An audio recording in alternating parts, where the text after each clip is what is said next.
नमस्कार दोस्तों, मेरा नाम है रितेश और मेरे चैनल पे आपका स्वागत है। दोस्तों आज बात करेंगे सेक्टर 36 के बारे में। नेटफ्लिक्स पे आई हुई ये नई फ़िल्म है, सीधे ओटीटी पे रिलीज़ हुई है, डायरेक्टर हैं आदित्य निम्बालकर। दोस्तों रिव्यू की शुरुआत करने से पहले एक रिक्वेस्ट आपसे कि यदि आपने अब तक मेरे चैनल को सब्सक्राइब नहीं किया है तो ज़रूर ही कर लीजिएगा, क्योंकि वेब सीरीज़ और मूवीज़ के रिव्यू के साथ-साथ आपको यहाँ मिलती है ओटीटी की दुनिया की हर जानकारी। और दोस्तों इस फ़िल्म की कहानी लूज़ली निठारी कांड पर आधारित है। आपको याद होगा कि नोएडा के निठारी में एक दिल दहलाने वाली घटना हुई थी, जिसमें कि एक बड़ी कोठी में रहने वाले 2 लोगों पर ये इल्ज़ाम लगा था कि उन्होंने कई सारे बच्चों को प्रताड़ित किया, उनका मर्डर किया, उनकी लाश नाली में फेंक दी और फिर इस मामले में गिरफ्तारी भी हुई 2 लोगों की, मनिंदर सिंह पंधेर जिनकी ये कोठी थी और उनका जो नौकर था सुरेंद्र कोहली, ये दोनों गिरफ्तार किए गए, उन पर मुकदमा भी चल रहा है। हालाँकि कुछ मामलों में वो थोड़ी राहत भी पा चुके हैं। तो ये तो था निठारी कांड, लेकिन इस फ़िल्म की जो कहानी है वो लूज़ली इस पर बनी हुई है, क्योंकि बहुत सारी चीज़ें जो निठारी कांड जैसी हैं, लेकिन बहुत सारी चीज़ें यहाँ बदल दी भी गई हैं और कुछ कहानी में नई चीज़ें भी ऐड ऑन की गई हैं।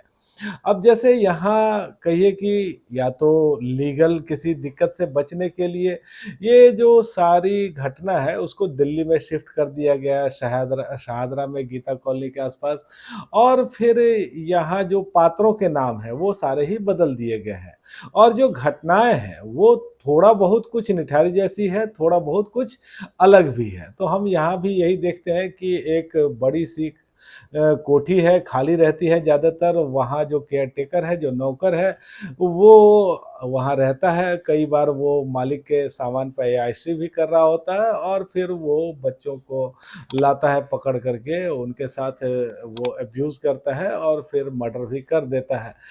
और फिर यहाँ हम ये भी देख रहे हैं कि ये जो इलाका है, ये ज़्यादातर दूसरे राज्यों से रोज़ी-रोटी कमाने के लिए आए हुए लोगों का इलाका है और बच्चा गुम होने की घटनाएँ यहाँ बहुत ज़्यादा हो रही हैं। फिर हम एक पुलिस चौकी के प्रभारी को देखते हैं, पांडे जी को, जो कि मिसिंग चिल्ड्रन के केस को ज़्यादा सीरियसली लेते नहीं हैं, लेकिन फिर कुछ ऐसा होता है जबकि उनका ज़मीर जाग जाता है और वो इन्वेस्टिगेशन शुरू करते हैं। तो दोस्तों ये जो फ़िल्म है, ये कहिए कि एक दिल दहलाने वाली जो घटना थी, उसको रिकॉल भी करवाती है और उसके साथ-साथ यहाँ सिस्टम और सोसाइटी को भी ये दिखाती है। अब देखिए कि जो पुलिस डिपार्टमेंट है, वो किस तरह से काम कर रहा है या इसी सोसाइटी में जब एक अमीर आदमी का, एक उद्योगपति का लड़का अपहृत होता है, तो किस तरह से सारी पुलिस फ़ोर्स उसको ढूँढने में लग जाती है। लेकिन गरीबों के जो बच्चे हैं वो सालों से लापता हो रहे हैं, कई बच्चे लापता हो गए हैं और कोई उनको ढूँढने वाला नहीं है। और फ़िल्म में इस तरह का एक डायलॉग भी आता है कि भाई किसको फ़िक्र है इनकी, किसको इनकी परवाह है। और आप जब देखते हैं कि जब पुलिस इन्वेस्टिगेशन चल रही है, तो एक सीनियर पुलिस अधिकारी कहते भी हैं कि इस तरह के केस जो कि उद्योगपति के बेटे का केस है, इस तरह के केस हैंडल करो तो प्रमोशन मिलता है। तो यहाँ दोस्तों आपको जो एक खाई है अमीर-गरीब की हमारे समाज में और जिस तरह से सिस्टम उनके साथ ट्रीट करता है, वो अमीरों की तरफ झुका हुआ है, गरीबों को नज़रअंदाज कर रहा है, सॉरी मैं अटक गया थोड़ा, नज़रअंदाज कर रहा है, तो ये चीज़ें भी आप यहाँ देख सकते हैं। इसके अलावा जो यहाँ कहानी रखी गई है कि एक साइको किलर है, वो किस तरह से किलिंग कर रहा है, इन्वेस्टिगेशन हो रही है, उसको पकड़ा जा रहा है और जब सच्चाई सामने आती है, तो वो कितनी खौफ़नाक है।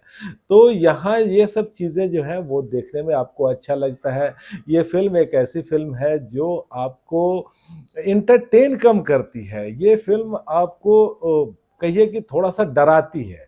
ये फ़िल्म आपको थोड़ा-सा दहलाती है। ये फ़िल्म ये सोचने पर मजबूर कर सकती है कि एक इंसान जिसका ज़हन अगर बिगड़ जाए, तो वो कितना खतरनाक हो सकता है। और दोस्तों यहाँ देखिए कि जो मेन अभियुक्त है, उसके पास्ट की भी कुछ चर्चा की गई है कि अगर वो एक साइको किलर बन गया है, तो उसके पीछे वजह क्या है। लेकिन अच्छी बात ये है कि कहीं से उसके प्रति सहानुभूति का कोई भाव इस फ़िल्म में नहीं आता है। हालाँकि दोस्तों इस फ़िल्म का फर्स्ट हाफ़ जितना अच्छा है और जितने अच्छे से बिल्ड किया गया है, सेकंड हाफ़ में चीज़ें थोड़ी कमज़ोर, थोड़ी फ्लैटन दिखती है। जैसे कि ये जो नौकर है, जब इसको पकड़ लिया जाता है, पुलिस उसको बुलाती है पूछताछ के लिए, तो वो बिल्कुल तोते के जैसे बड़बड़-बड़बड़ सारा ही बता देता है। तो एक साइको किलर है, वो क्यों? मतलब एक कहानी के तौर पे सीधे-सीधे अपने सारे राज क्यों खोल देगा? उसके लिए थोड़ी मशक्कत पुलिस को भी करनी पड़ेगी, कुछ इस तरह के क्वेश्चनेयर तैयार करने पड़ेंगे, कुछ इन्वेस्टिगेशन से चीज़ें निकालनी पड़ेंगी। तो ये जो इन्वेस्टिगेशन वाला पार्ट है, ये मिसिंग है, ये कन्फेशन पे ही सारी बात हो रही है और कन्फेशन भी एकदम सिंपलिस्टिक तरीके से रखा गया है। इसके बाद दोस्तों यहाँ जो कुछ चीज़ें आपको दिखती हैं, यहाँ पुलिस वगैरह को लेकर के वो भी मतलब कई बार ठीक लगती हैं, कई बार नहीं भी लगती हैं, या फिर एक आप देखते हैं कि कुछ लोग इंट्रोड्यूस हो गए हैं इस सीन में, वो मतलब हिडन तौर पे काम कर रहे हैं, तो उनका जो वेल एस्टैब्लिश्ड एक कनेक्शन सामने आना चाहिए था, वो भी यहाँ आया नहीं है। लेकिन दोस्तों ये फ़िल्म गज़ब की अदाकारी के लिए भी आपको देखनी चाहिए। विक्रांत मेसी ने जो ज़बरदस्त यहाँ काम किया है, वो तारीफ़ के काबिल है। जितनी तारीफ़ कीजिए उतना कम है और ख़ास करके जैसा मैंने कहा यहाँ कन्फेशन वाला जो पार्ट आता है, तो वो बहुत एक कहिए कि इंटरेस्टिंग पार्ट है और जिस तरह से उन्होंने पोर्ट्रे किया है, वो कमाल का है। दीपक डोबरियाल आपको दिखते हैं, गज़ब के अदाकार वो हैं और यहाँ दिखे भी हैं। और दूसरे अन्य कलाकार हैं यहाँ, वो भी ठीक है। इसके अलावा जो तकनीकी पक्ष है इस फ़िल्म का वो ठीक है, सिनेमैटोग्राफ़ी अच्छी है, कुछ एक्सपेरिमेंट इसमें किए गए हैं वो आपको दिखते हैं, बैकग्राउंड स्कोर ऐसा है जो फ़िल्म के माहौल को और इंटेंस करता है। तो दोस्तों करीब 2 घंटे की ये फ़िल्म है, लेकिन साफ-सुथरी फ़िल्म नहीं है। एक तो इसमें ब्रुटैलिटी बहुत है, अब्यूज़ की चर्चा यहाँ होती है, मर्डर के कुछ दृश्य हैं या इन्वेस्टिगेशन में कुछ दृश्य ऐसे हैं जो आपको विचलित कर सकते हैं। इसके अलावा यहाँ मोटी-मोटी, भद्दी-भद्दी गालियाँ भी बहुत सारी रखी गई हैं। तो ये फ़िल्म किसी भी हालत में फैमिली या बच्चे के साथ नहीं देखी जा सकती।